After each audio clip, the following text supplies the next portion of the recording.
I absolutely love Smash Bros. But you know what they say, it's the things that you love that always end up hurting you the most. So today I'm going to be going over the top 50 things that are going to make you angry when you're playing Super Smash Bros. Ultimate. GSP makes no goddamn sense. Sometimes I gain like 500 GSP, and sometimes I gain 800,000. How does this get calculated? There's just no explanation for this. Why are there so many moves in this game that make you mash? You know what, Sakurai? I don't feel like obliterating my controller every time I play against a DK. No, I don't feel like giving myself repetitive strain injury just because you matched me into an online Inkling. And if you don't mash, you're just gonna die like 50. So you have to do it or you're just gonna lose. Imagine you're a massive Castlevania fan, and then you see your games finally getting a Smash representative. You're probably pretty hyped. And then the character looks like this.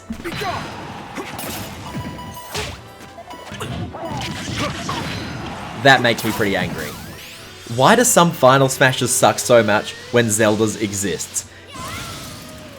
I really want to play with Smash Meter on more often, but it's just not that enjoyable because it just doesn't feel balanced. Look how useless this goddamn star is. You know what pisses me off? Luigi. How is he somehow the worst character in the game, yet also the best character?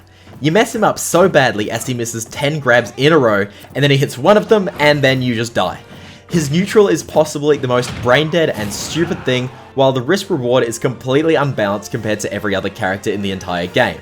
And to make it worse, I don't even like playing as him, because I don't want to spend 5 hours getting the muscle memory to learn those combos. And don't even get me started on this move. What if you wanted to get the punish, but Cloud said... No, but seriously, there are so many characters that have up B, add a shield, or just an up B that hits you and it just makes me so angry. Okay, this one is really stupid, I know, but when I'm playing someone and I go for some ridiculous stupid offstage spike and I miss and die, I don't want you to homie stock me. Let me be stupid. Homie stocks are for when I get cheesed by something or I get a really good combo that doesn't work for some reason and I die. If I'm trying to disrespect you, I don't want you to homie stock me. Then if I win the game after the homie stock, I feel like my win isn't valid. Like, I know your intentions are good, but don't give me the pity. Let me be an idiot. The online system. Oh boy, there is a lot to unpack here, so here we go.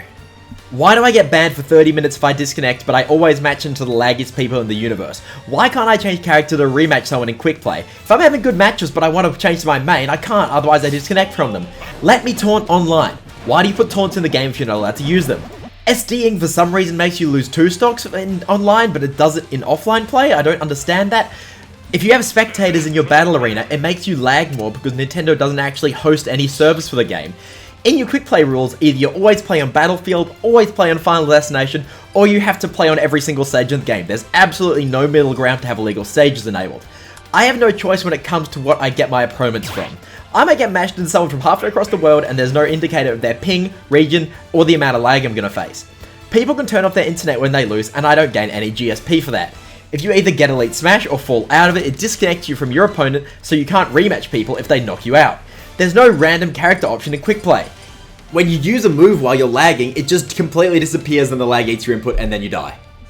And finally, you have to pay Nintendo for this shit.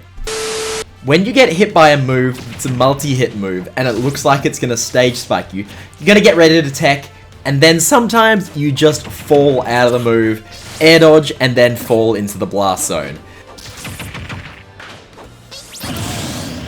The person edgeguarding you can sometimes fastball their character to choose to do this, but sometimes it just happens randomly, and it creates this 50-50 where you die if you guess wrong, and there's no real way to react to it because it happens so quickly. Donkey Kong Side B. Look at this shit. It has insane range, it breaks shields, it buries you, and unless you have insane mash, you're gonna get forward smashed and die at like 90% or even less. No single move in the game makes me as angry as this one.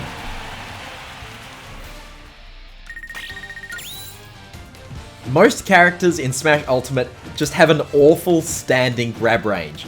You might feel like you're right next to your opponent and then you just throw out your grab because they're shielding, and then it misses and you cop a forward smash to the teeth. Standing grabs just feel a lot worse than dash and pivot grabs in this game, and if you do have a long grab, it's probably super slow because it's a tether, or you're a super heavyweight, so a lot of your gameplay just completely revolves around getting that grab. It makes me so tilted when my opponent plays a character with a recovery that I can't spike. My least favorite is K. Rool's helicopter. I know how to edge guard it, but I just want to jump on your fat head and stomp it. Honorable mentions go to people when they quick attack high, and Zero Suit flip kick jumping past the ledge. I know that there's counterplay to it, but it still just makes me so angry. Smash Ultimate has an amazing and huge roster of playable fighters, but sometimes I feel like a lot of them either play quite similarly, or just aren't that fun to play unless you want to conform to a certain playstyle. I find myself wanting to play new characters all the time, but end up staring at the 80 plus characters for 5 minutes and then just picking someone that I already know how to play. Alright, new character time. So, I don't really want to play anyone that, uses a lot of projectiles. I kind of like to go in. Okay. I don't really want to play a sword character either. I don't really like the Fire Emblem games that much, and, I don't really like sword characters. Okay. Oh, and I don't really have time to spend a lot of time in the training mode learning this complicated tech skill, so we can cut those ones out too. Oh yeah, and I actually want my opponents to respect my playstyle. Oh, come on.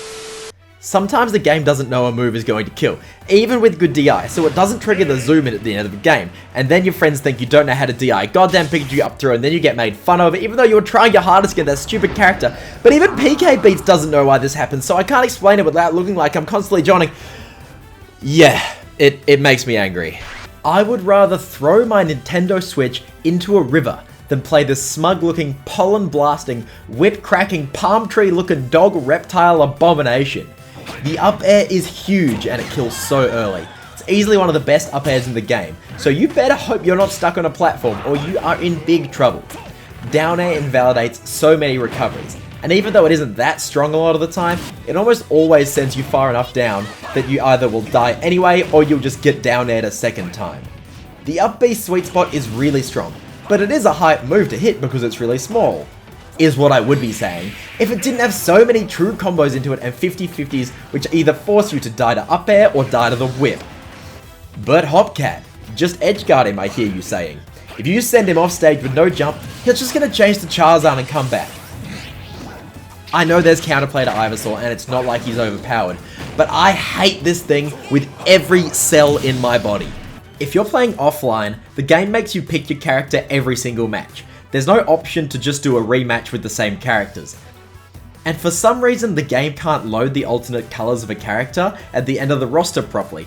So you're sitting there waiting for it to load, and before you know it, you're accidentally playing male Corrin or piss-colored K. Rool by accident. While you wait for a match online, you get put in a waiting room to practice your combos, which is pretty cool. Too bad you can't turn off the items, because suddenly there's a launch star, 2 assist trophies and 5 Pokemon setting off bombs and smoke balls, creating complete and utter chaos. Items aren't bad, but how hard would it be just to give us the option to turn this off? I honestly have no idea how to tell the difference between Sonic's side B and his down B, and I don't know what they do differently. Yes, I could go and look it up, but I could also go and drink some water out of my toilet. It doesn't really mean I want to do either of those things. Playing against the Miis online makes me kinda angry. You don't know what custom moves they have until they use them. There is no way to check until you're mid-battle and they throw it out. You could be playing normally and then suddenly Mii Brawler chucks out the strongest counter in the game and you just die. And you had no way of playing around that. It's ridiculous. There are a lot of people who learn to play the game through playing online. Playing computers can be fun, but it isn't really great practice for playing against real people. If you don't have any friends who play the game, then online is great. Unfortunately, playing the game in lag makes certain playstyles, projectile camping, rolling it, spot dodging, a lot more effective. I feel bad for these guys because they are just playing to win, which I do respect, but it doesn't mean it doesn't make me obscenely angry. And finally, we have the bullshit character bonus round. Because of Game & Watch's animations being intentionally basic, you can't tell what he's doing a lot of the time. This is especially bad with his ledge get-up options, making neutral get-up really good for no reason. Game & Watch down smash and up smash are way too safe, so top Game & Watch players will just spam them as part of his neutral. Game & Watch has one of the best up B out of shields, which is incredibly annoying to get hit by repeatedly. Zelda. Zelda's neutral B comes out really quickly and has so many hitboxes that trading with it usually is impossible. The up B hitbox is huge, encouraging people to do it directly onto your face. The Phantom hits really low as well as super high at the end of it, covering almost all of your ledge options. Pikachu. Thunder Jolt is way too good, not only for camping but also covering his approach. Neutral air can be used to drag your opponent into true combos which get 60 or 70% and can lead into a free down smash at later percents. Pikachu and Pichu are so small that a lot of the time your moves will just straight up miss because they go clean over his head while in the end of an animation. Bowser's Flame Breath can do over 40% in one hit. Bowser down B break shields in one hit, which means that you're probably gonna die if you're at 10% or higher. Tough Guy's a mechanic where Bowser just ignores weak moves, and then you get smash attacked and probably die. Palutena Nair combos into itself edge guards and has so many hits it usually just powers through any other move. Her dash attack and her back air use her shield, which makes her invincible as she uses those moves, and all her specials are annoying and way better than they really have any right to be. And number 50, the thing that makes me the most angry about Super Smash Bros. Is how Nintendo barely supports competitive play. It's painful for people to try and play this game competitively. Nintendo doesn't do official tournaments using rule sets that people have agreed on. Nintendo doesn't really financially support most tournaments, and it's all made by the players. And there are so few people who play Smash Bros as their full-time job, I could probably count them on one hand. So there you have it. That is the 50 things that will make you angry in Smash Ultimate. Try not to take this list too seriously. I obviously still love the game and want to keep playing it for as long as I can. And if you enjoyed this content, please subscribe. I am almost at 100,000 subs, so that would be awesome to hit before the end of the month. Thanks for watching, and I'll see you next time.